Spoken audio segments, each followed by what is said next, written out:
And welcome everyone to our latest edition of Hoops U. I'm Andy Katz, pleased to be joined by my co-host Raphael Davis, and we're pleased to be joined on this episode number 3, by Chris Holtmann, the head coach of the Ohio State Buckeyes. And Chris, roster management, we're talking about this with your peers. It is the word of the day, of the year for all college basketball coaches, men, women. You got to build this roster. It seems like every year it's different. It's going to be a new look Buckeyes, but a team that certainly we all feel can really contend for a Big Ten title. Tell us a little bit about how you built this particular roster. Yeah, we have it's good to be with you guys, and it's so different than even when Raphael played. It's just a different time, and that wasn't too long ago, as he knows. It's just a completely different time. We've all had to adapt and to the ever-changing rosters that you're faced with. I will say this: we have much more consistency with this roster than what we had going into last year. When you look at, last year we had 13% scoring returning. That's it. It was last in the Big Ten. This year we have a little bit more. It's not like we've got a ton, but we've got, I think, 37, 38%. We have 3 guys that started towards the end of the year returning. All 3 of those were freshmen. So there is much more consistency. Not just that, but you have some guys that were, that didn't play that were returning. So we have, 7, 8 guys that have returned. And then obviously the addition, as you guys know, of some transfers and freshmen. How has it been? I mean, leadership-wise, not just from guys like you expected from a guy like Zed Key, but those freshmen like Bruce Thor and Felix Akpara and a Roddy. Since, I mean, I know they're just sophomores, but they are in more of that upperclassman leadership role with the new freshmen. How have they grown in that space in the offseason? Really good. I think Bruce is undeniably the leader of this group. It helps at the position he's playing, but also that's just kind of who he is as a player. So I think that's undeniable. I think other guys that will come along with him will be, some of the guys you mentioned.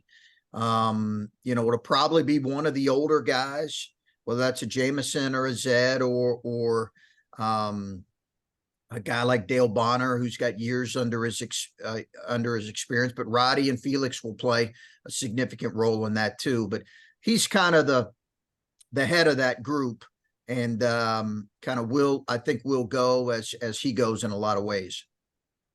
Chris, we're also in a new era, relatively new, where transferring within the league, is acceptable. And Jameson obviously had a really good career, but injury-riddled career toward the latter stages at Minnesota.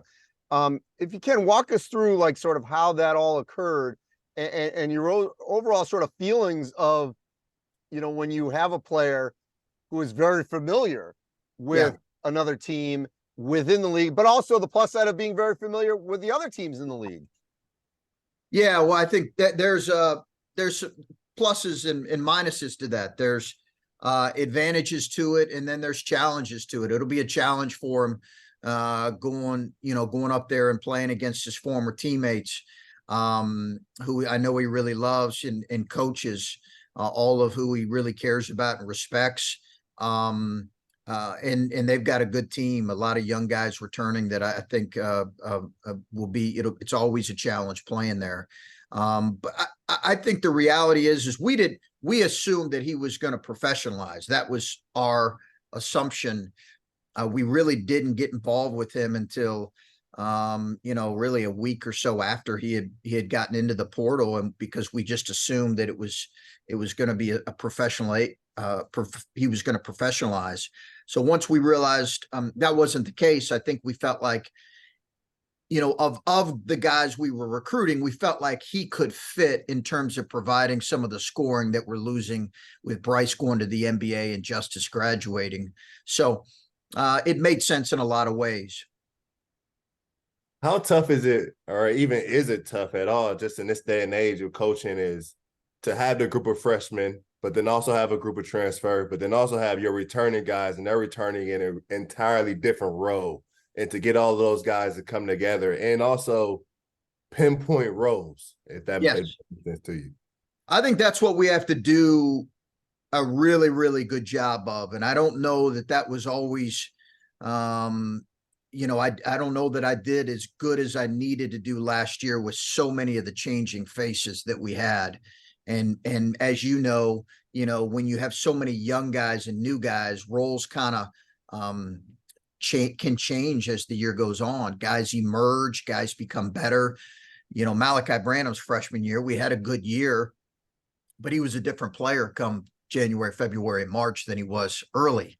He was kind of an afterthought early in a lot of ways. And then he emerged, but he had EJ Liddell, who was this consistent guy.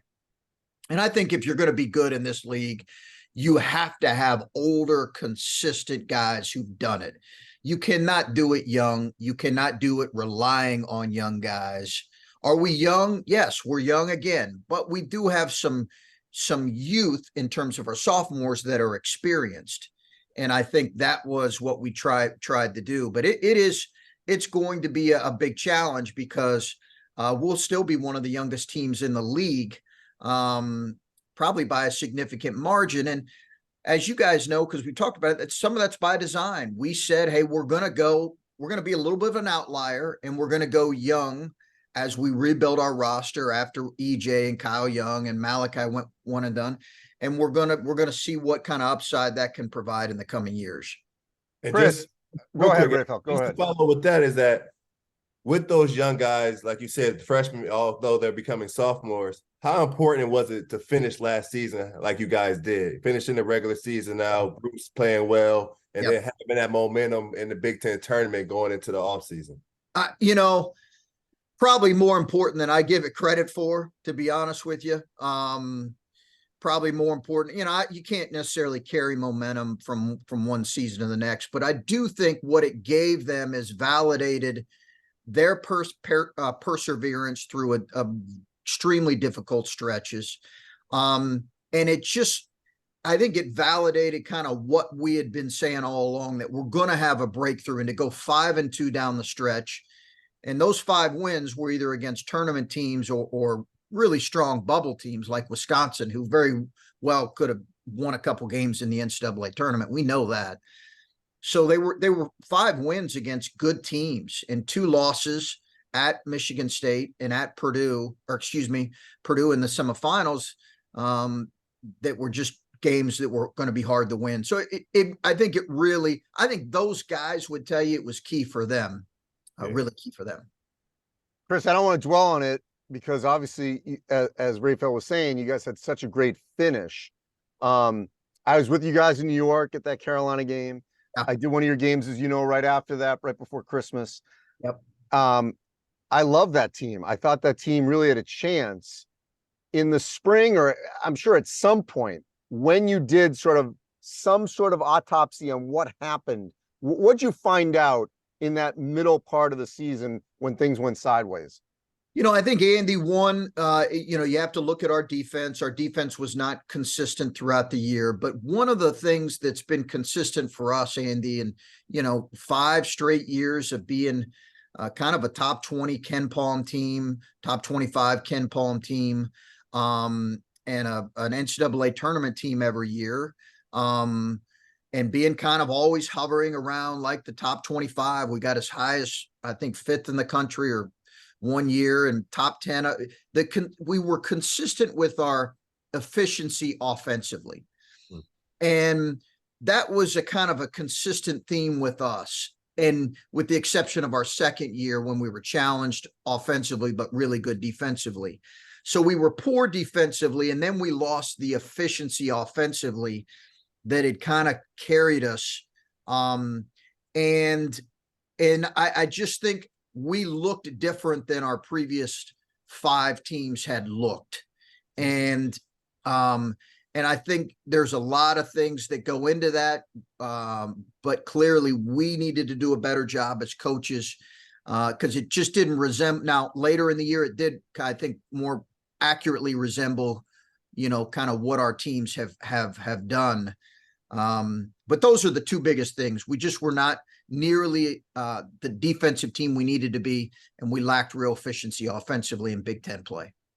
Yeah, I mean, yeah, because you think defensively, a group of young guys. I can remember. Yeah, I can remember being a freshman. Coach Owens. I mean, yeah, that's yeah. somebody I always just kind of kiss the ring to, is somebody that looked me dead in my face and would just say, "You're just not good. You are just not good defensively. This is why you're not playing." He even once told me I was the worst defensive player he ever recruited. So it's just tough. It's tough to get freshmen, especially guys that I know you had a couple guys that had transferred to high schools a couple of times. And once you get a few different high school coaches telling you different things, when you get to school, it takes a while. But then I also just kind of going from there, it's like you have freshmen coming there. Like I got to cover Middleton in the NIBC, and I really like his game. And then you have Chapman and those guys. What do you like about this freshman group? Because I think this is one of the better freshman group, and it's not getting a lot of attention nationally. Well, I think with those guys, and obviously you became a really, really good defender. So somewhere along the way, you listened to those coaches that were telling you not playing. Yeah, that helped too. Yeah, probably because you became an elite defender. Scotty, I think, has the ability to impact on both ends right now, more than anybody. Probably in our group right now of the freshman class, just because I think he has high care level on that end, takes great pride in it, and he can really make shots. He can really make open threes. He's got to improve in some areas, but he can make open threes, and he's got good length at 6'6" with long arms. I think the other guys Devin Royal's got a man's frame, and physically is going to be able to do some things. Tayson and Austin are, they're freshmen, and they're kind of figuring things out. I think some of those guys have more physical development that they need to do, more so than the class before them, maybe. But I think in time, all of them are going to be able to help us, and all of them are going to be really good players. One thing I remember when I was there talking to Zed about leadership, and I loved his honesty about sort of trying to evolve into that. And I think back to EJ was such a presence. Yeah. And, it sort of just came natural to him. And you think about this team last year, Justice was coming off not being healthy. Yeah. Obviously, someone like Seth Towns was never healthy. Zed was never healthy. Like, how hard is it to become a leader, someone you're expected to be the guy when you're not healthy? And I always felt like with Zed, like it was hard for him because he was never always out there. Yeah. It's a really good question. I think it's really hard for guys like that, unless they have such a presence to them and such an established pedigree as a player. It's hard for them to really influence the locker room when they're not playing. I think for Zed, as you guys know, I've said that Zed's the most unique player I've ever coached. I love him. He's this incredible personality, this just really unique personality that people love and they gravitate to. I think he can be one of the best offensive rebounders as a big guy that I've ever coached. I think he's a tremendous offensive rebounder. What we've really challenged Zed with is just worry about getting healthy right now. And don't focus as much on, like, I think he doesn't need to focus as much on leadership. He needs to focus on getting healthy and improving his game and impacting in the areas that we know he can impact. And he was thrust in a difficult situation last year too, because he lost all those guys. And then we said, okay, Zed, go be a double-double machine for us. And he can do that. He certainly can, but it's hard to do that every night against the size that the Big Ten throws at you. So where is he health-wise, by the way? Good. Making great progress. We'll be back by the start of the school year here in a couple of weeks. Should be fully cleared. He's making good progress. He did not do any contact during the summer at all. So we got to get him back in the mix here quickly. He's lighter, needs to add some strength, but he looks good. And I mean, he likes, once you like to hit people, you always like to hit people. And Yes. so he's a guy. So when you hear he hasn't done physical contact, it sounds different from a guy that doesn't like to hit people. So he should get back into the swing of things. Once he's full go, he should be just full go. He is a seeker, not an avoider. You know, we can kind of categorize our team, and usually the guys are either seekers or he's a seeker, and he's great at establishing position. He started to add the 3-ball a little bit. He's got to continue to add elements to his game, but I also think he can't get away with what's made him good. And that's what we've been stressing. And somebody that I'm really excited to watch this season, one for him, just for himself, but also when I think about how you guys have traditionally played and kind of when you get your production offensively, is Jamison Battle. Is him naturally maybe, do you see him playing more at the 4 position than kind of how he was a couple years ago, or do you think he'll still be at the 3? Because I think at some points last season, and I think Vince Edwards dealt with this while I was playing, was when he went from the 4 to the 3, he lost that athletic advantage because he had a quicker guy guarding him. He couldn't just go around him. But then also defensively, he had to guard a quicker guy. And I remember that getting to him mentally when Biggie was there. And then that next year, Paint put him back to the 4 and moved him around. Do you see yourself doing that with J-Bo? Yeah, it's like you've been on our staff meetings here. Because those are the conversations we've had throughout the summer. We need him to be able to play both, guard both, play both. We do need him to play some wing spot for sure, some 3 spot for sure. But I agree with you. He is more effective and much more of a mismatch when you can play him at the 4. So I do envision us doing that, just kind of almost forcing that, maybe even though we might have more depth there, kind of forcing that, because I think that does provide an advantage for him. He's got to rebound better than what he did last year. And because he did the year prior, he rebounded better. He's got to be a better rebounder, but he's a mismatch at that spot. Hey, we're dancing around it. No one knew that you were somewhat of a Swiftie.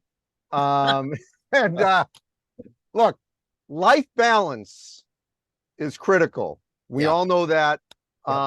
And I don't think I know you. This was not a one-off, but it was tremendous.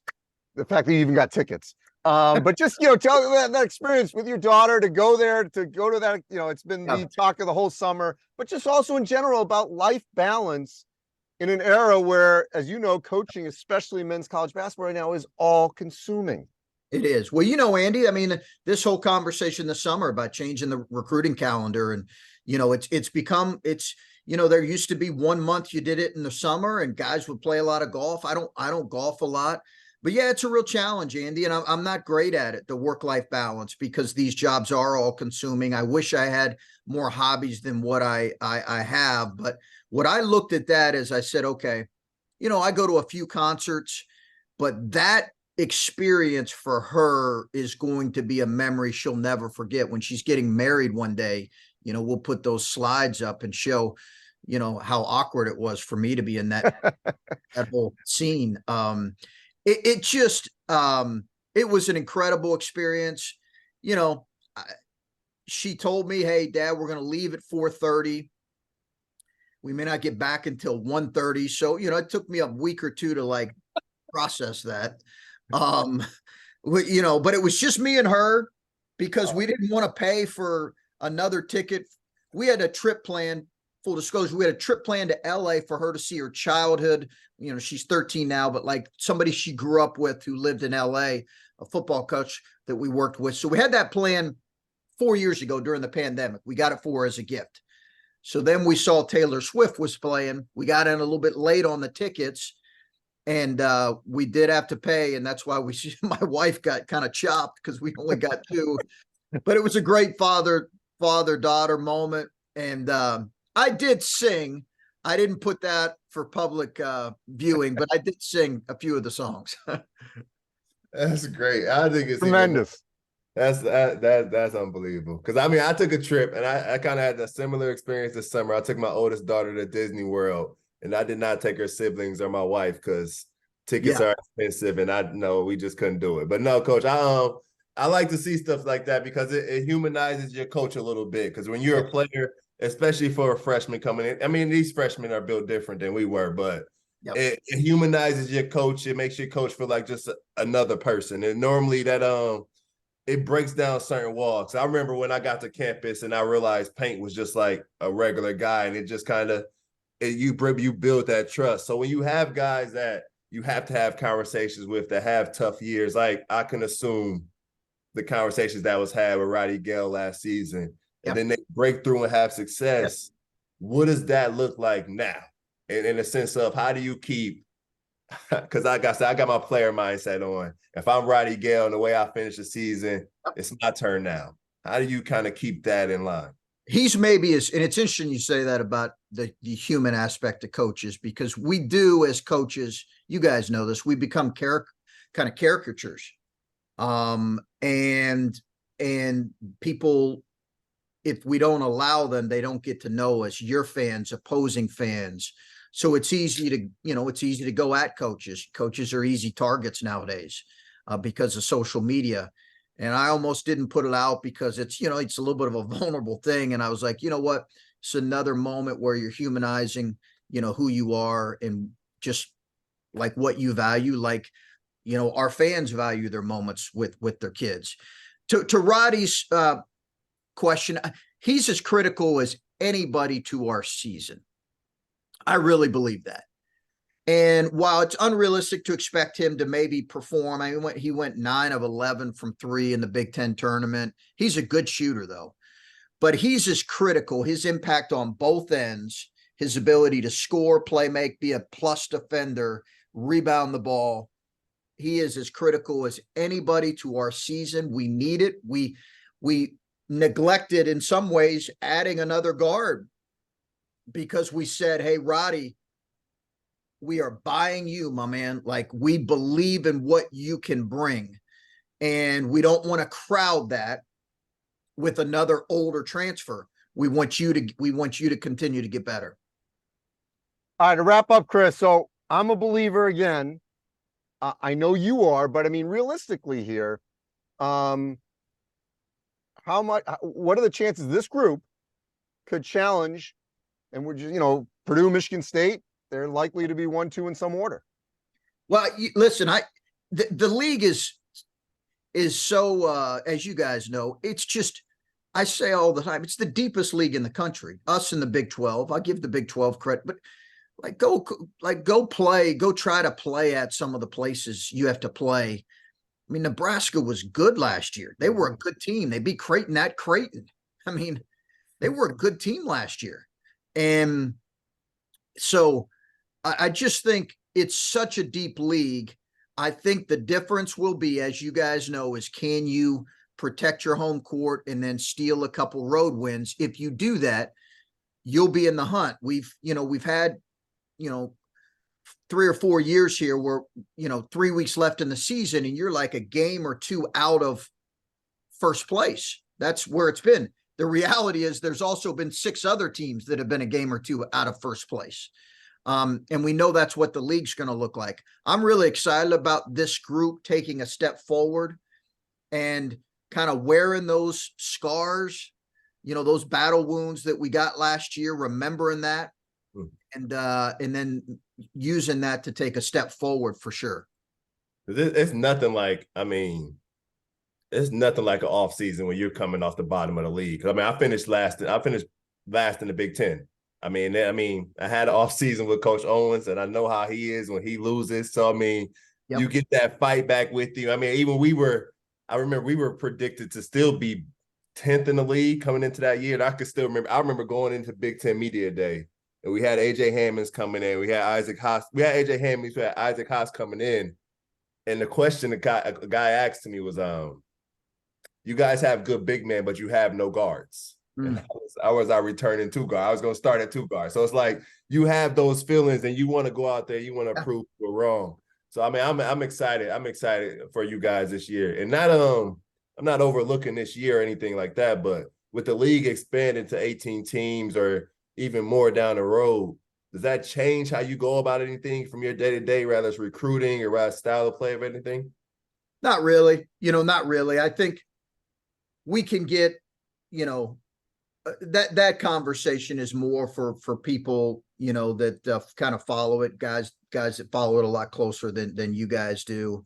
Um, I think it's the nature of it's like what we talked about with everything. Your leagues needed to adapt, and the way they adapted nowadays is to continue to grow. So we accept it, we embrace it. It'll change travel. There'll be all those kind of things, but there's an excitement to it as well, for sure. Well, Chris, we appreciate it. We'll see you really in like a month or so in Minnesota. Yeah, can't wait, guys. Always good to be with you. Thanks for covering our league and appreciate what you do. Thanks, Chris. All right, guys. Take care.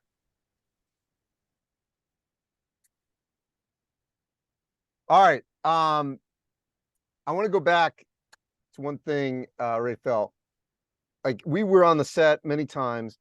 I still, for the life of me, and I'm glad he said about the efficiency, because they were never as bad as their record.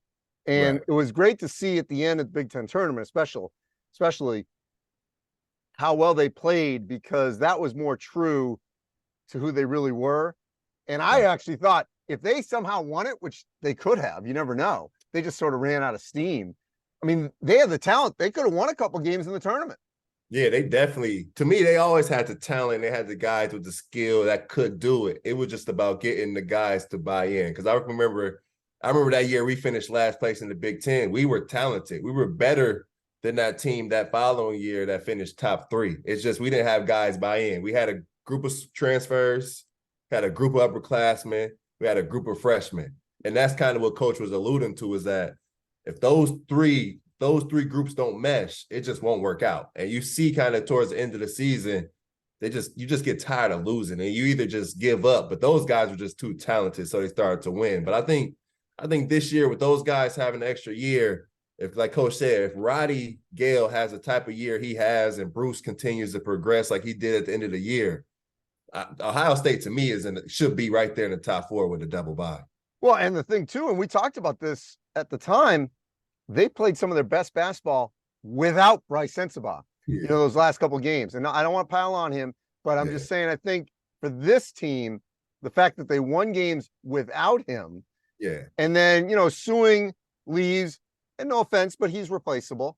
The core of this group is back. We didn't mention much. We mentioned his name, but Akbara, I think he could be kind of like Cliff Amori and have that kind of, upswing this year.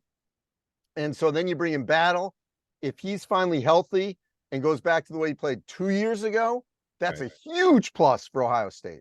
No, I think if you can get Jamison Battle back to a confident, a scoring, and like what Coach said, a rebounding version of Jamison Battle from 2 years ago, I think it's an entirely different team from last season. Because last season they missed that consistent guy that could score the ball at the 4. You look at Ohio State teams, they always have a guy at the 4 spot that can put the ball in the basket, that can make shots, maybe stretch the floor a little bit.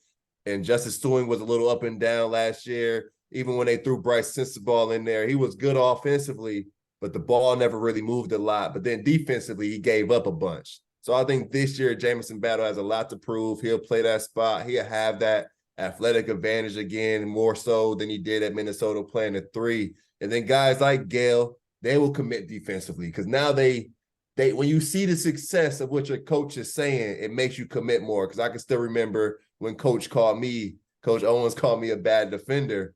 And the next thing you know, I'm locking guys up. I'm doing things their way. And now I'm getting recognition. That's kind of what Gale experienced at the end of the season. He looked like he fought things for all season. He fought it, especially being a freshman, having your freshman teammate, Bryce Sensabaugh, who you were ranked higher than, who you were supposed to have a better year than. He's playing and you're not.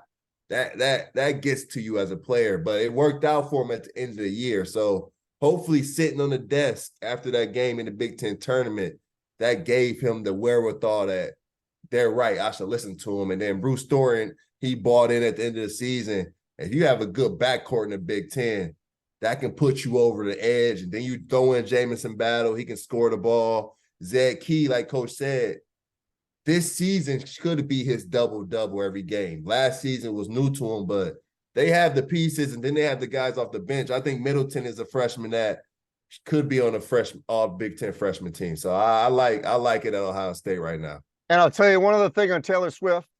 What I loved about that, clearly, obviously, probably had to pay a high price for the tickets, but he was there with the people. He was not in any kind of suite. He was not, he was just in the masses of all the teams, and just a great father-daughter moment. A lot of people were jealous that he was there, but that was awesome. The one last thing I'll say about this group and this team, and you and I have both been there. You talked about the home court. For the life of me, I've never understood why that place is not rocking more. Clearly it is for football. It just sometimes gets too quiet in that arena. They can pack it. It's not as intimidating. I know it's sort of built out, it's built, but it needs to feel more intimate than it ever really does. I mean, yeah, you say that because I remember, if I was, no disrespect to Ohio State, but if I was creating a list of most feared arenas, I wouldn't put Ohio State in the top 5. Just because, like you said, the way it's built, they're not really on top of you. It's more of a comfortable setting. The worst thing I would say about the arena is because it's cold at times when you first get in there, you want to warm up because of the hockey floor or whatever. But I've never been feared in there. But when it does get loud, I will say it gets loud. It does have dead spots. But when they're winning, like I remember when I played and they had D'Angelo Russell and they were winning games, they were ranked, it'll get loud in there. So I think Ohio State's one of those schools basketball-wise, you just got to win. And I think last year they had times where they just didn't look like they wanted to be on the floor with each other. And I think real fans can sense that. Because I remember fans walking out during senior night on us. So I think this year when they get back to Ohio State ways and they win games, and even when they lose games, sometimes if you play hard and you lose one that maybe you should have lost or whatnot, fans can respect that. But I think it's all about wins and losses up there. Well, it's going to be, I think it's another team that we're really going to be tracking throughout the course of the season. We're going to see them obviously at Media Day in Minnesota on October 10th. All right, that's it for episode 3 here on HoopsU. He's Rapheal Davis. I'm Andy Katz. Keep checking us out on social media, YouTube. We're growing this thing. Appreciate you, Rapheal. Appreciate it, Andy. Have a good one. You too.